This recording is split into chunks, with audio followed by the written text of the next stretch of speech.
më politike ose shumë më politike se sa kandidatura që do paraqes opozita e bashkuar, e cila me sa duket tashmë është avizuar qartë që do jetë një kandidaturë që do vi nga shoqëria civile ose jo nga strukturat e Partisë Demokratike, që thot kjo lëvizje e Erlindit është pak edhe smart në sensin se mund rrezikohet edhe që Erlindi të jetë mbi kandidatin që mund vi nga opozita e bashkuar, në qoftë se marrim këtë që tha dhe Rezarda, që këtu mund kemi shumë sabotime edhe nga strukturat e Partisë Demokratike të pakënaqur me një kandidaturë jo politike. Arlin, nuk e di, do ishte një rezultat i mirë që ju të dini të ishit mbi kandidatin e opozitës? Se s'po flasë për pësën, se ajo është një armatë e tërë që të jemi realistë shumë vështirë ta mundi, po themi, gara juaj është me kandidatin e opozitës?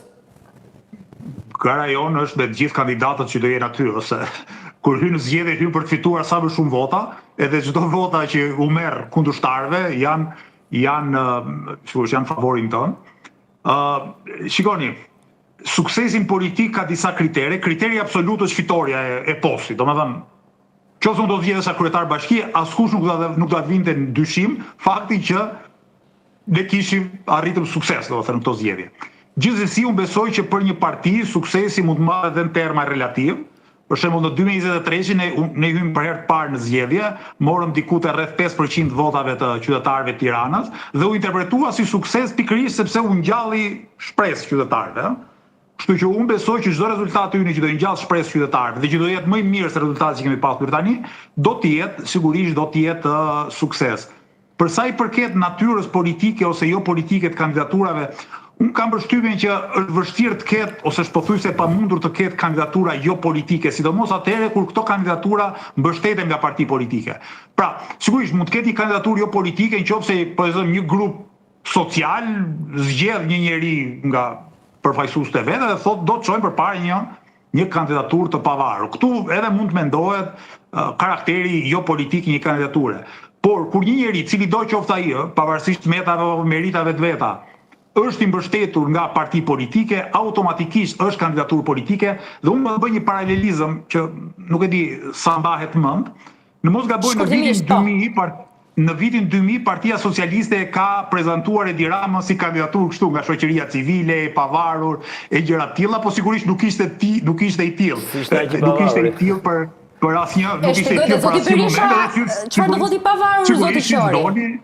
Urdhra? Ndjes, edhe zoti Berisha sot, teksa foli për gazetarët, e shpjegoi dhe termin i pavarur, tha, të themi të vërtetë, nuk janë tërësisht të pavarur, se pavarur është një person i cili, pak a shumë ajo që thatë ju, del edhe kërkon mbështetjen e të tjerëve.